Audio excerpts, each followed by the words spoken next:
Amelia Earhart, and I am here to tell you a little bit about my life. I was born in my grandmother's house in Atchison, Kansas on July 24th, 1897. I have a sister named Muriel, my dad Edwin, and my mom Amy. When I was 7 years old, Muriel and I saw a roller coaster at the St. Louis World's Fair, and we tried to build one just like it in our backyard. My uncle put a wooden track from the top of the shed to the bottom of the shed in the backyard, and we put a little buggy on top of the wooden track, and we greased it with fat to make the buggy go faster. I was the first one to try, and I crashed, but that didn't stop me. I went to a good private school for girls, and I never thought I'd be a famous flyer. After seeing wounded soldiers from World War I decided to be a nurse's aide and work in a hospital. Until in 1920, on Christmas Day, when I was 23, my dad took me to an air show, piloted amazing tricks like wing walking. 3 days later, I went to Rogers Field. Beside Rogers Field, there was Kinner Airfield.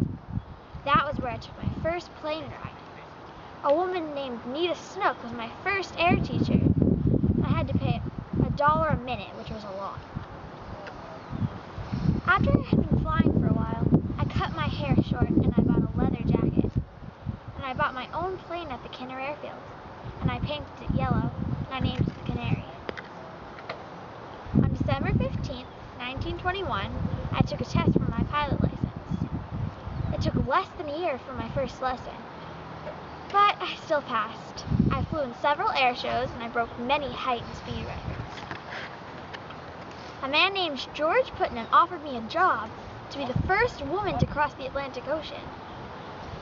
I was really just a passenger, which was kind of boring. And we flew a plane called the Friendship. And we flew from Boston, Massachusetts to Buryport, South Wales. After a long journey, I was across the Atlantic Ocean. I was entertained by the rich and famous, and I had tea with royalty. And I was friends with Eleanor Roosevelt, and she even invited me to sleep over at the White House. There were parades and speeches, and crowds of people wanted to meet me. And I also won many awards and honors.